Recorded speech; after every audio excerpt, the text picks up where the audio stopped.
What's going on? Dr. Juneau Robbins with us today. Pre-Chiro students, this is Dr. Ben Glass. I'm a chiropractor. I'm just connecting you to some of the best chiropractors that I've been able to find online and connect with personally. So today we have Dr. Juneau. Can you get us started, Juneau, with just introducing yourself and sharing a little bit about what your background was, your upbringing before you became a chiropractor, and what attracted you to this profession? Absolutely, Dr. Ben. Thank you so much for having me on. I've been watching some of your work and what you're doing with the pre-Chiro podcast. It's good info, and not only for pre-chiropractic students, but general wellness, healthcare profession in general. So, Mhm. again, named Dr. Juno Robbins, originally from Toronto, Ontario, and in all of Canada, as most of the profession knows, probably a lot of the students don't know, there was just the one English speaking chiropractic school and English, French in Canada. My French was never that good. So when I finished up my undergrad at the University of Windsor, Ontario, I looked at a number of schools in the States, ended up choosing Northwestern Health Sciences University in Minneapolis, Minnesota, where I ended up graduating. See, I've been in the practice 25 years, quarter century. Mm. So some of our pre-Chiro students watching this, you were probably born or just about born right around the time I graduated. So Mhm. that's humbling. The aging is humbling. Mhm. Um, got into chiropractic in high school. I think it was a sophomore year. I had a basketball injury. And my father, he took me to an ortho surgeon who immediately wanted to do surgery and sit the season. He took me to a sports chiropractor for a second opinion. Um, that chiropractor had me back playing in about 6 weeks. No drugs, no surgery. Explained everything as he did it. And that's when I was sold on chiropractic and said, that's what I want to do. And that gentleman, hometown Chatham, Ontario, about 45 minutes across the border from Detroit. He was probably about my age at the time. He took me under his wing as a mentor. Mhm. And one thing I hope we can discuss is the value of mentorship in the profession. Um, he took me under his wing as a mentor, and that's what sold me on the profession and got me started and hit the ground flying and been doing it ever since. Can you reflect on that time early on when you were being mentored by that doctor and you were preparing yourself to go to chiropractic school? What was going on in your life? I'm sure there was a lot of distractions that people could relate to. Maybe not the same distractions that students have today, but can you just reflect on what kept you focused, what kept you grounded? That, hey, I'm going to go become a doctor and this is my path and this feels aligned with who I am? Sure. Well, number one was he instilled in me the belief that I could actually do it and anything was possible, right?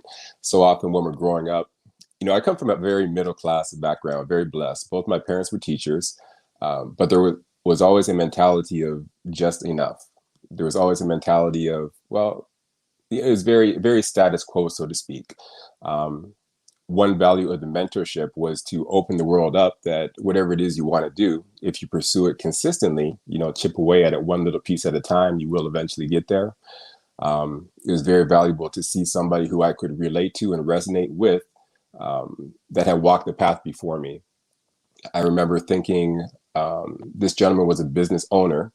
I was thinking, I remember he had just bought he had this little convertible. And for a birthday present, he had bought his wife this amazing sound system for this little convertible. I remember thinking how great that would be for my significant other or my family to be able to provide for them like that. Um, I remember thinking that what it was like to be kind of an upstanding member of community, to have people kind of look up to you and to be able to bring others along the way. So those are some of the things I just remember from that age of 17, 16, 17 years old. Wow, wow. Can you talk about what it was like to grow up with two parents that were living role models that were both teachers and how that carried over to you becoming a doctor, which many translate to mean teacher? Sure. I love that translation. Number one, it took me a long time to really appreciate my parents. Both my parents are passed now. My mom actually died when I was in, I think, the 11th grade. My father passed about 7, 8 years ago. But one of the realizations I've learned over the years, when I would go back to my hometown, I would see some of my father's students who are now grown, right? And they have kids. Some of them have grandkids, but they'll still talk about the impact that my father made in their life as far as allowing them to see a higher vision of themselves. And they'll be like, yeah, Mr. Robbins, he was an amazing teacher. And that made me realize the impact of living legacy. A lot of people think that, legacy is having a bunch of money or leaving it to a school or having a building named after you. The difference between that and living legacy gets passed down through generations, right? So, excuse me if I ramble here, but even if I look at my friends that we grew up with, we were the house that everybody came to our house to play basketball. We were the driveway where all the kids were, right? And some of those kids who were coming over didn't necessarily have the home life that I was blessed with. And now these kids are the fathers who are teaching their kids how to be strong young people. And the impact of my father is passing down through building families, living legacy, if that makes sense. Most definitely, it Yeah. does. And it's funny. My dad was the coach of our soccer team, and we had a backyard that the entire community of kids would come to, just because not everybody had a yard set up for soccer and football and different games like that. And I think that just reflecting on growing up in an environment where you're rubbing shoulders with kids in the community, where you're seeing the impact of your parents on your friends, on your peers, that really instills in you a sense of purpose to look after others as you get older. And maybe it's just in our blood, but it sounds like you've been able to carry that forward as a chiropractor. Can you just describe kind of how you got started once you graduated chiropractic school, and the turbulent times, but also once you did get set up and you were established, how you were able to really live that living legacy that you just mentioned? Sure, sure. So when I graduated, the thing that goes through all chiropractic students' minds is, am I going to get a job and work for somebody? Am I going to be an entrepreneur and start my own practice straight out of the box? Or am I going to do a hybrid, maybe be an independent contractor where I'm my own boss, but I have an established practice that's, supporting me? I was blessed. I did an internship with a gentleman in Minneapolis. Uh, so Northwestern is a 10 trimester program. So my ninth and 10th trimester, same office, same doctor. The day I got my license, I graduated in November 1996, was licensed in December 1996. I walked into the office. He gave me the keys to the office and said, I'm going on vacation. So he was a small practitioner, hadn't had a vacation in years. I remember saying to him, when are you coming back? And he looked at me dead in the eye, just like I'm looking at you. He said, I don't know. And so there I was, 25 years old, had the whole entire practice, but I had been mentored by this gentleman for 8 months. So I was comfortable getting in that position. In that position, I learned not only to treat patients and how to communicate with patients, but how to communicate with all the administrative pieces, as far as the filing, as far as the billing, as far as talking to insurance adjusters. And that was so valuable to learn the entire aspect of practice. I stayed in that practice for 8 months before I started my first practice. Total, I've had 6 practices. Right now I have 2, one in North Minneapolis, one out in Bloomington. And I found one very beneficial thing that I've enjoyed doing once I was out of school long enough was bringing the interns in and kind of showing them the ropes. And, side move, one business thing I've done is build practices with those interns, get those practices up and running and successful. And then the intern has that epiphany, I want to be a business owner. I've been able to actually sell the practice to the intern. It's a win-win because I'm able to finance it for them. They don't need to go to the bank to take out a big loan to buy the practice. I'm still in the same city as a support mechanism. Mm-hmm. So anyway, business-wise, that's one thing I did. As far as building the practice, it was boots on the ground in the community. The biggest thing I did to start was write articles for a local newspaper. Any small local community newspaper is looking for content. And I didn't want to be paid. I just wanted a byline. Dr. Juneau Robbins can be reached at such and such, so and so. I would do articles once a week, once a week, once a week. Until I had, basically, back at that time it was newspapers. I would keep the scrapbook of all the articles in the waiting room. New patients come in. Media builds credibility, right? Nowadays it's online stuff. You can still do the newspaper stuff, but learning how to speak, any type of media builds your credibility if you do it the right way. So that was one way. Then being involved in a church at that time, the church, I would take care of the folks. They would spread it to the families. I didn't do any advertising as far as like radio ads or spending money. It was all just guerrilla marketing on the ground. Mm-hmm, mm-hmm. And that starts from within, and that's really aligned with the principle of chiropractic, to like look within yourself for all the answers and develop solutions that will help you get wherever you're trying to go, whether it's more impact in your community. What was the driving force as a chiropractor? Like, what was it that really drove you to reach more people, participating in the church, sending in those newspaper articles, being on the radio? Like, what was your fire inside really like focused in on? So people don't know the whole principle that the power that made the body has the ability to heal the body. And going back to high school, getting better from that injury, no drugs, no surgery, that was kind of my intro to it, right? But we've been trained in Western society, take a pill or a potion or a surgery, or, there's some outside force that is necessary to heal us. And that totally takes away from the power, the body's own ability to heal that we all really have. So getting that message out there was a driving force, teaching people how to be healthy, and that the quality of life that we live when we're younger affects the quality of life that we have when we're older. The fact that, you know, medical science can keep us around for 80, 90, 100 years, but you don't want to be in a vegetative state. You want to be that grandparent that's young and vibrant, able to play with your grandkids, right? You don't want to be on the oxygen mask or in the wheelchair, and your grandbabies, great grandbabies come over and they're kind of scared of you because you don't, you're not able to function like them. So just teaching a quality of life that is going to keep us have a good quality of life going forward was a driving factor. Hmm. Can you create, maybe this is a sidestep, but can you create a context for what it's like to be a Black chiropractor that gets out of school and enters into a community of people that there's a huge health equity gap, there's a huge lack of understanding. It's arguably the population of people that knows the least of how they should take care of themselves, Mhm. yet is also very much aligned within, because they are in the church and they are going inward every week, and maybe every day they pray. And can we talk about just kind of how chiropractic really does align with that mindset and with that spiritual way of living your life? Can you kind of just reflect on what it's been like to be someone who really does try and look after a community where you're able to be identified as somebody that looks like them, sounds like them, can relate to them, and how important that is? Sure. Number one is young, speaking from a Black male perspective. But just as a young Black doctor, the community has rarely seen anything like you up close, personable, tangible that they can get in and talk to. So the relatability factor is very important. And that's actually one thing I kind of miss now as I've grown. Um, I'm not as in touch and boots on the ground. This past year with the pandemic has been, contributes to that somewhat, right? But the importance of being in the community and talking to people, being relatable. People will come up and they'll tell their friends, "Oh, I got Dr. Juneau on my cell phone. I can text him." They feel really good about that. Number two, our community is open to the education of holistic health, and it resonates within from almost a spiritual perspective. I heard on one of your earlier podcasts, you were talking about being inspired, or one of the young gentlemen was talking about being inspired. When I break that word down, I talk about being in spirit, right?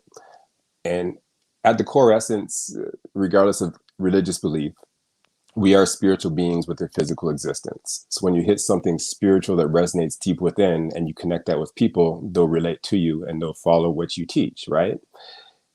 Important thing is not to place everything on somebody at one time. So the whole chiropractic concept, talk about the nervous system, talk about the master controlling system, talk about innate intelligence. Those are kind of high concepts.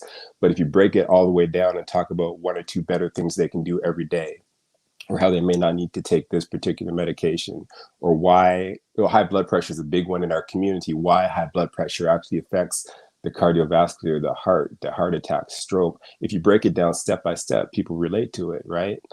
Um, off. I think I got off topic a little bit there, but you kind of Mhm. get where I'm No, going. no. We're really exploring what it's like in the real world to meet people where they're at and what's really going on for them. And you bringing up high blood pressure is extremely relevant. I think there's a number of other things you can touch on. Can you really talk about what is in people, like really close in people's like immediate area, whether it's their auntie, whether it's their parent, whether it's their brother or sister? What are people really going through?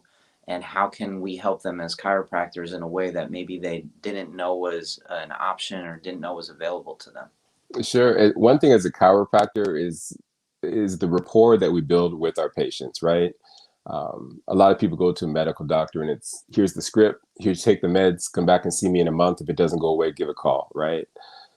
As a chiropractor, we treat the whole person. I'm not just treating a condition. And one of the most gratifying things for me over the years is for me having young Black men in the clinic that I can give a higher vision and version of themselves, right? My North Minneapolis clinic, inner city clinic, I went through a stretch, it's probably about a decade ago, where like literally had to be 20 to 30% of the young Black men I had coming in for various conditions, most often musculoskeletal. That's what people know us for initially, which is another side piece. You talk about meeting people where they're at. So I get a lot of people in the clinic for musculoskeletal conditions, but during the course of treatment, we have the whole wellness holistic conversation. And that's a very teachable moment. Those injury patients or pain patients become wellness and holistic patients over the course of care because of the education they get. But this 20, 30%, they were coming in with, they had gunshot wounds, right? Not fresh, but they might have a bullet lodged someplace. We take an x-ray, we find it. They talk about their history, but just having the conversation with me. And at that time I was a young man. So they would say, Doc, how'd you do this? But young Black men seeing somebody that they can relate to that's made somewhat of a success and know that it's not too far off, give them a vision and version of themselves that they want to kind of go toward, and people gravitate toward it. And they stay in touch, which I love. And we'll check on them once every 2, 3 months. I have patients from, a decade ago that I'll still talk to once or twice a year just to kind of call and check in on. That's relatable. That's chiropractic. Just as much to me as helping somebody physically get well is Mm-hmm. that mental and spiritual piece. And can you maybe just build on that to the prospective student, the person in high school or college, and really just help build context for like how you're able to really stay connected to people like you just mentioned, and what kind of quality of life that brings to an individual as you're aging. You're not only are you a doctor, not only are you involved in your community, but you also get to build these deep relationships with people in a way that is not often talked about. When it's like, why should you go and become a doctor? Like, it's because of that relationship building and that quality of life that you get to enjoy as you age, as you grow up in this world. Can you kind of just reflect on some of those pieces that you just touched on, but like go a little bit deeper and maybe a story, or maybe just share like what your world looks like as a chiropractor who's been in the same community you've been in for years now? Sure. Number one, I heard you say I'm aging. So thank you, Dr. Ben. No.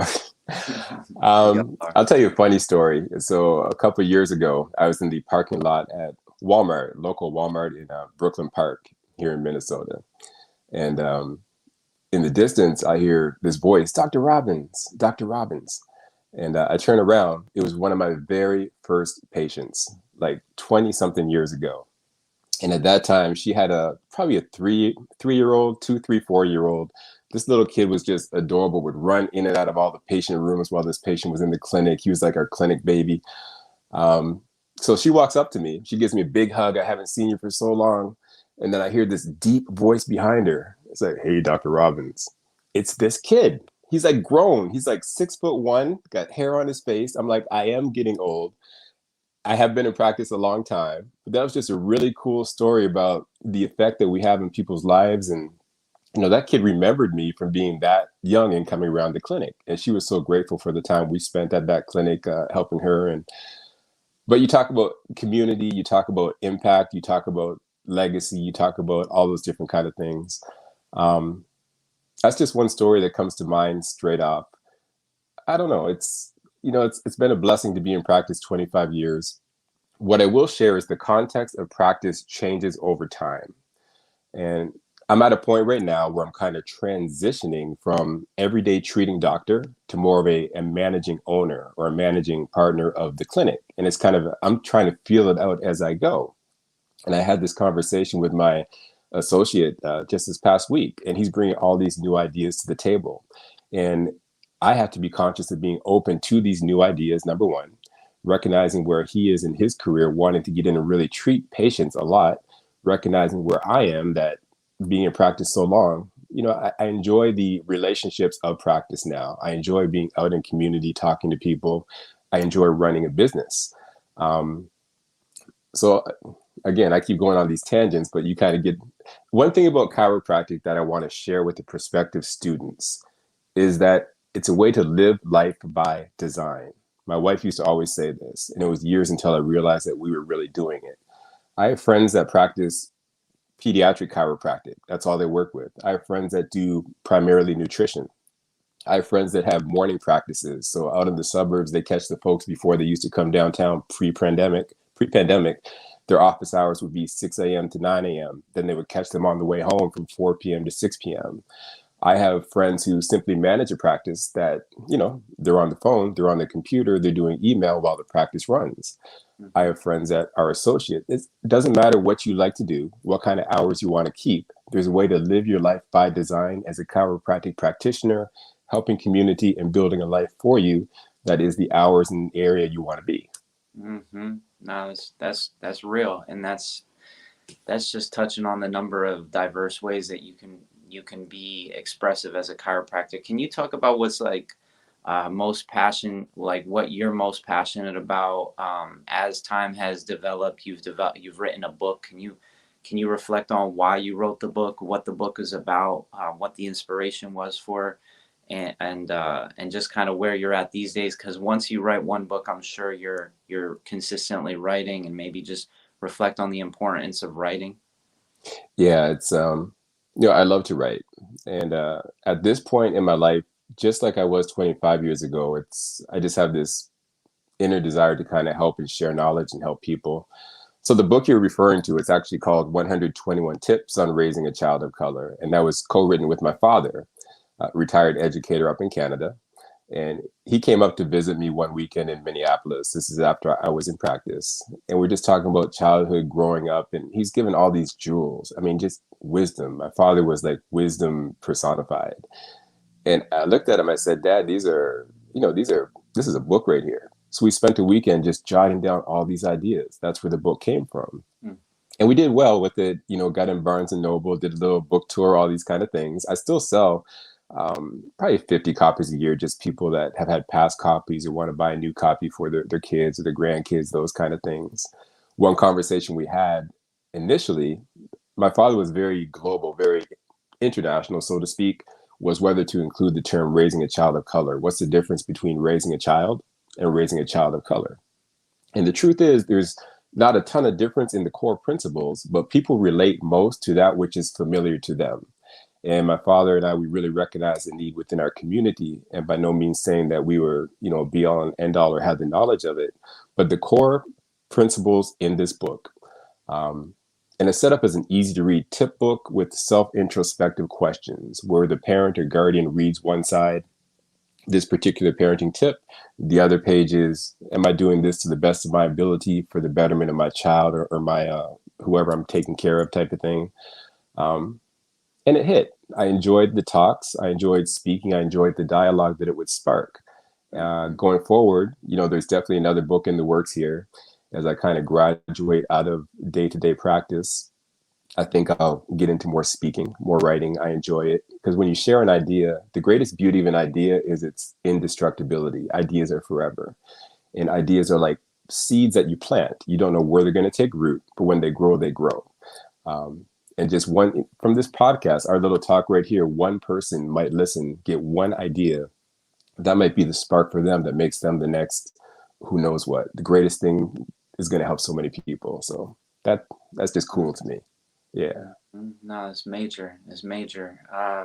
Can you kind of talk about that associate doc, how you bring them into the fold? Like, what's that experience like for a new graduate? How do you help them feel empowered to step into this role of being a professional, being a doctor of chiropractic, being a chiropractor in their community? What's the gap that you're seeing between our new graduates coming out and the skills they have and the mindset they have, and where you're trying to bring them to?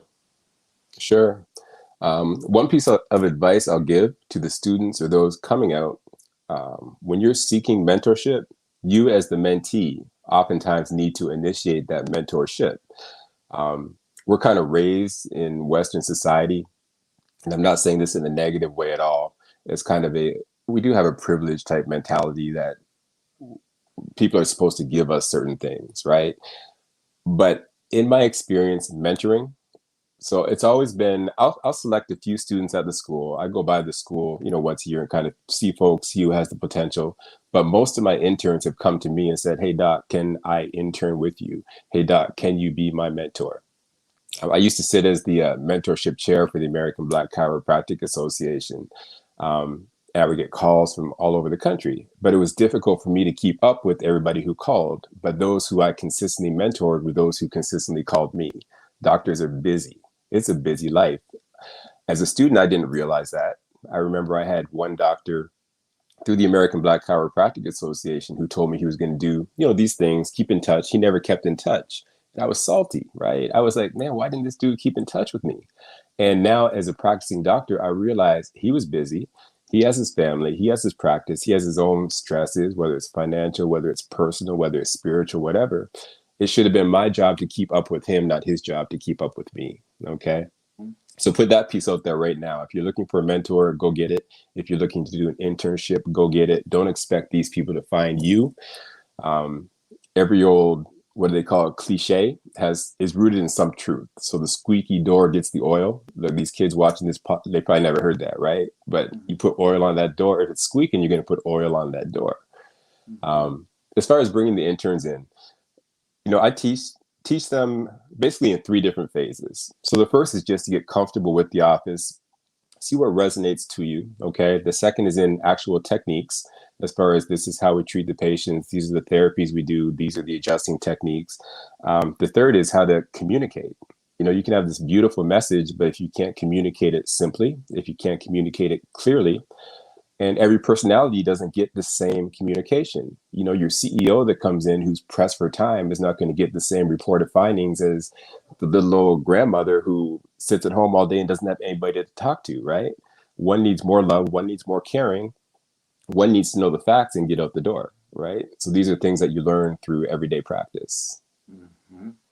Can you touch on those three phases, maybe with another layer of detail? You said getting familiar with the practice is phase one. Can you talk about some of the elements of a practice? Because I'm trying to really build context of like what's the front end and the back end. What are the specific details that somebody really does need to expose themselves to fully understand the scope of being in practice and what that looks like? Sure, 100. So school will teach you everything you need to know to be a doctor, right? I have friends that had the 4.0 in school who were never successful in practice because they couldn't relate to people. I have friends in school who were C students, but they understood the techniques. They understood that they could look stuff up they didn't know. They were people, and they have tremendous practices positively impacting community, right? So by no means am I saying that, you don't need to do well academically, but that's not the be all and end all. So school teaches you what you need to know about becoming doctor stuff. It doesn't teach you what you need to know about real world practice. So come into the clinic and kind of learn, just follow, watch the conversations, watch the interactions, become familiar. Familiarity fosters comfort. When you get comfortable, then you can evolve in that position, right?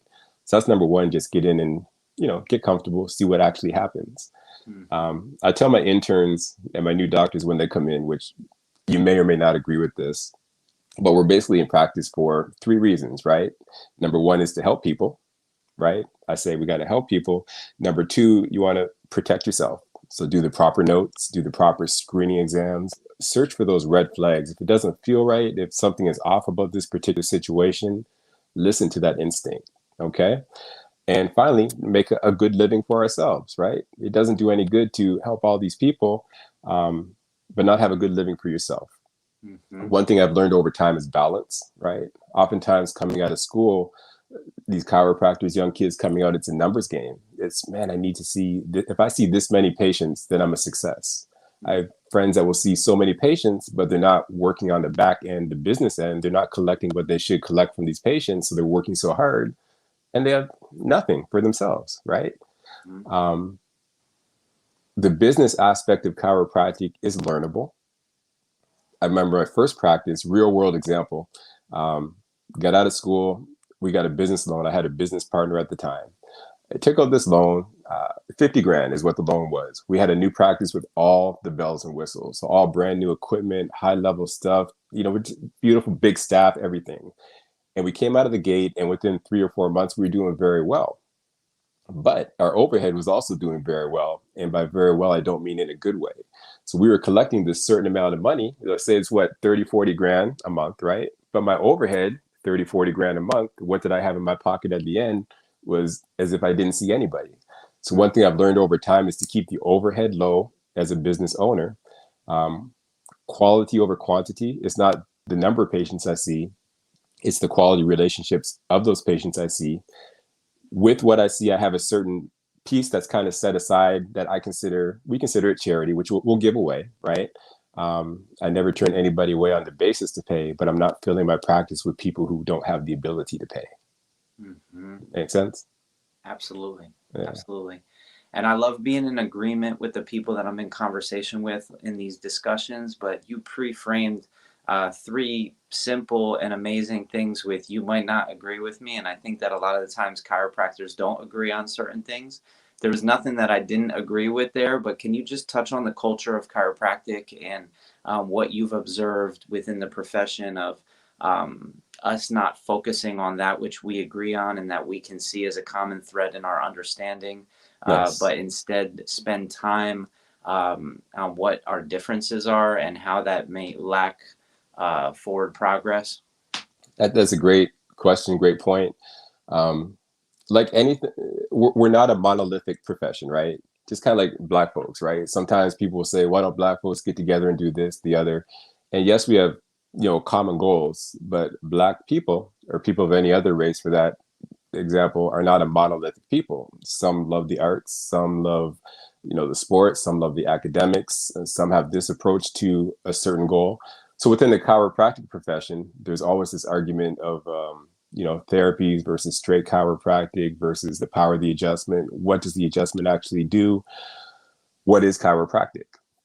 To me, it's all chiropractic, um, but it's not monolithic, and there's not one answer to all. I think if we can respect each other's differences, I don't know if these notifications show up on the screen. Sorry about that.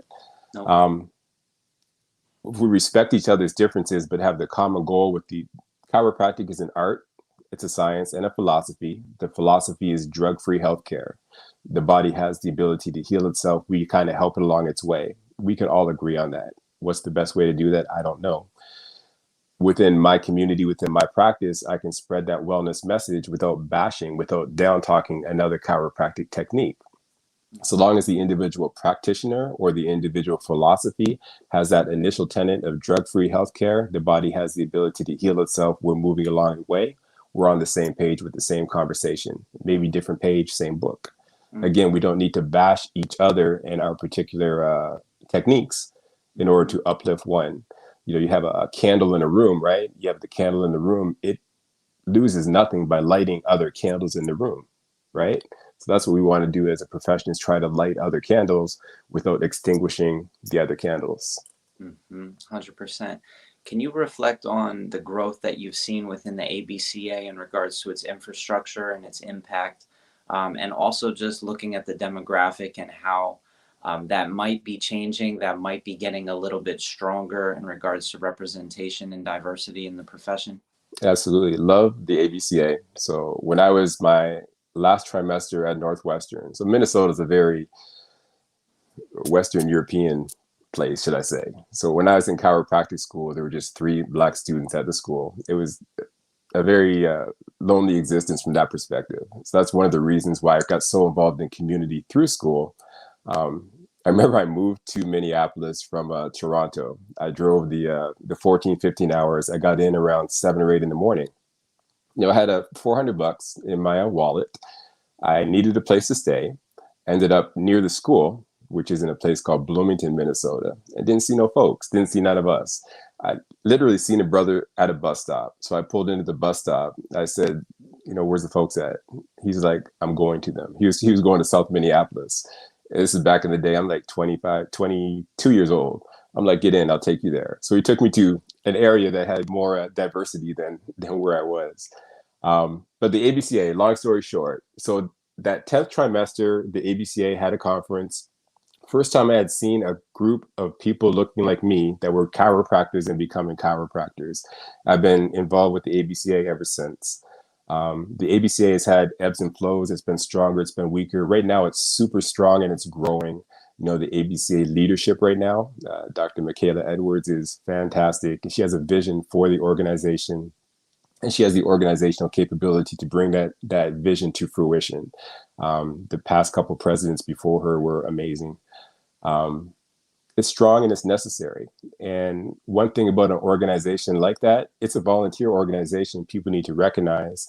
It's like that old John F. Kennedy quote, "What can you do for your country?" You know, the one I'm talking about, right? Mhm. People that want benefit from the ABCA, that want the benefit of mentorship, that want to see Black chiropractic grow, need to be involved in the process. It can't just be, hey, what are you going to do for me? It's, hey, here's what you can do for me. Here's what I can do for you.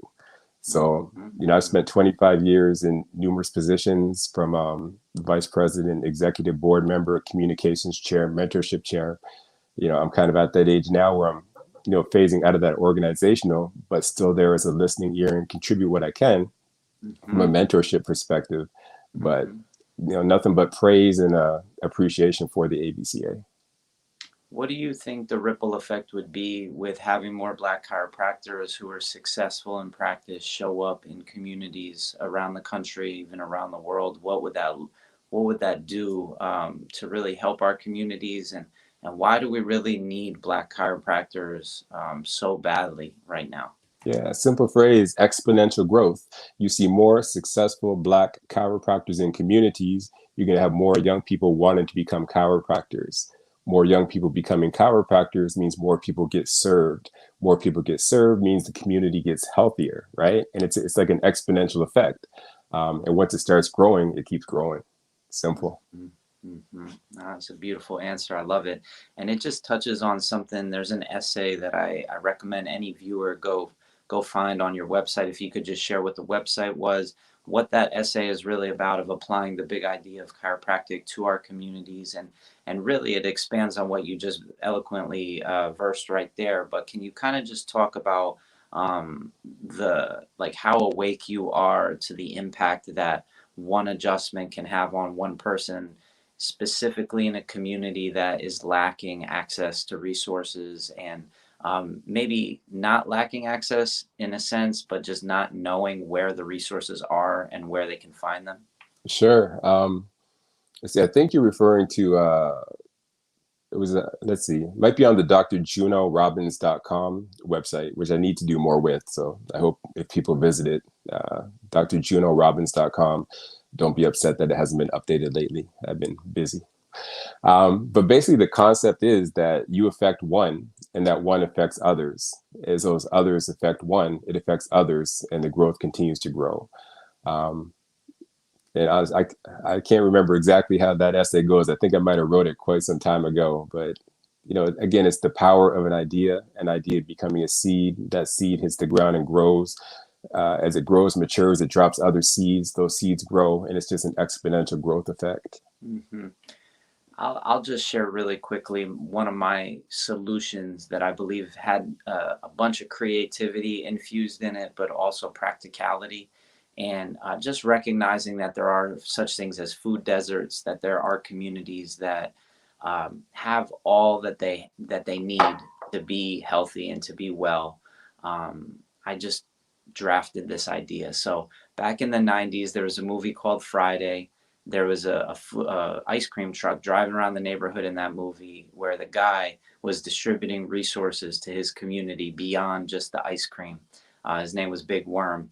And just borrowing that model and seeing how Amazon is really at your doorstep today, I believe that healthcare needs to really reach the people in that sort of medium where they pull up right at your community's doorstep and distribute resources that are important and essential, that haven't been identified as lacking or haven't been identified to be essential. And so my example was, we have a chiropractor maybe another healthcare provider, and then a team of 16 to 24-year-olds who are from the community that they're going into to distribute the resources. Each young person, I'm calling them urban wellness advocates, it could be also community wellness advocates, has the ability and has been trained prior to this internship they were given for maybe a summer internship. They've been trained in lifestyle coaching and lifestyle support, and they're being advised by people who know what the science is and have explored all the research to educate people. Hey, 5 fruits and vegetables, 5 cups of water, minimal stuff, just the bare essentials to help you promote health and wellness in your life and your family's life. And just being right there at the doorstep. So, like, each young person gets 2 or 3 families. They go out in one of these huge food trucks that has, little 5 and 10 packs of fruits and vegetables in them that they can distribute to families based on how big the family is.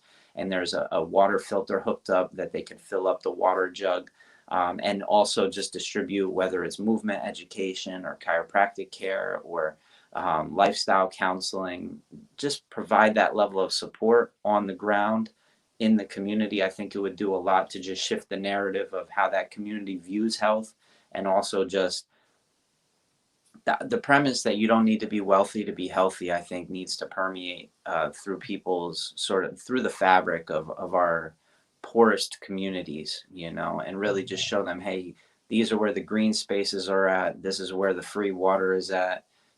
We're here for you. We'll continue to be here for you. I think that that's crucial. What do you think about that? Can I get some reflections on that idea and direct access to care?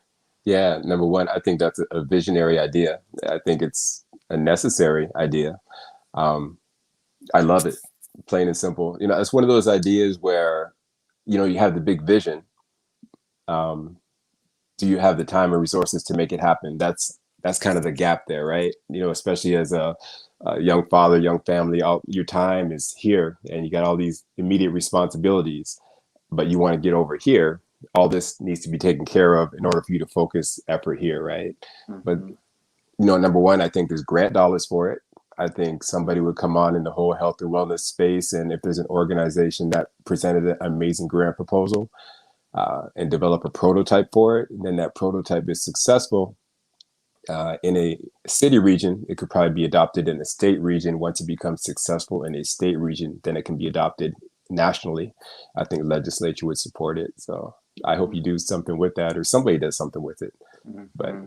put that Crucial. out Do you there. have anything that you've really envisioned is possible, and seen beyond the current reality, and like seen what's possible if there are certain bridges that are built? I think there needs to be a shift in priorities. So these conversations and, getting out in the community, it shifts priorities when people see the success of their new decisions, right? So when people try a wellness type thing, they try it for a little while, they feel better, they're moving better, they see a success with it, they continue to do more of what helped them get successful. So there needs to be a shift in priorities from this helps me immediately. I take this drug and I have this immediate effect to I do these things and have a better quality of life. I feel better going forward and I'm not getting sick as much. I have better weight. I have more energy. Um, Again, I don't know if I answered the question, but that's number one. There needs to be a shift in priorities amongst our people, amongst certain communities. I loved your phrase that wealth is not necessary for health. You can make healthy decisions without being wealthy. The whole food desert thing is real. It's so much, it's a crime that it's cheaper to buy a bag of chips than it is to buy fresh fruit and veggies. And it's by design. You look at the majority when you walk in the grocery store, where all the processed foods, the fast foods, the foods that are unhealthy for you are set up. People walk into the center of the store and have all these stuff that has the shelf life of forever versus walking around the perimeter where the veggies and the fresh stuff and that's a crime, right? But it's set up by design. And not to go into we know what the whole conspiracy is between big food and big pharma and all those kind of things. Society in a big way is not designed for us to be healthy. It's designed for us to be dependent in a lot of ways, not only physically with our health, but also socioeconomically. That's a whole nother conversation. Hmm. Now we're having the conversation. I love this, and to me, this is at the heart of why we need more Black chiropractors, why we need more representation in our high schools, in our colleges, of people that are normal, that can communicate in a familiar language, that can really build a culture of chiropractic that cares about communities that, quite frankly, have been forgotten and are not being acknowledged as the communities that need the highest priority, Mhm. uh, effort to reach. And so, Yeah, um, I love these conversations. To me, these are the conversations that birth out a phrase or a thought that eventually ends up, you know, being heard by the right person at the right time in their life and being used. Like you said, you don't know if there's one person that hears this conversation between the two of us and takes this message and runs with it, then that's that's what a this is really all about. that's a success, absolutely. And to follow up one other piece is the importance of individual responsibility, right? With the whole thing of society and the expectation type mentality that we're given, that whole piece of individual responsibility kind of falls out. Um, I was having this conversation the other day. When I first got started in practice, if things weren't going right, it was always somebody else's fault. You know, the patients weren't making the appointments. It was, man, my front desk is not doing what they're supposed to do. Or if collections weren't coming in, man, my billing company's not doing what they were supposed to do. But when my practice and really my life really shifted is when I heard somebody say the phrase that regardless of what's going on, you have to take 100% responsibility for your results. And when I adopted that mindset, things shifted. So even though it's tough and even though odds can be stacked against, right? Even though we may be coming from an underdog perspective, 100% responsibility is a mindset we have to have. Hmm. Hmm. I couldn't agree more. I used to think about phrases that people could really relate to, and I would say you got to keep it real with yourself. You got to keep it real with your health, and real was an acronym for take responsibility, know the essentials, adapt, and feel experience liberation. But I, you know, I love it, that. That's it. it, You got a speech written around that. That's I that's a mean, whole really, I just grew up in a hip hop culture where, today we would call it a TikTok attention span. But if you have a soundbite that you yeah. could clearly communicate the four essentials in 10 seconds or less, then you're winning. I love that. Yeah, I love that. Nice.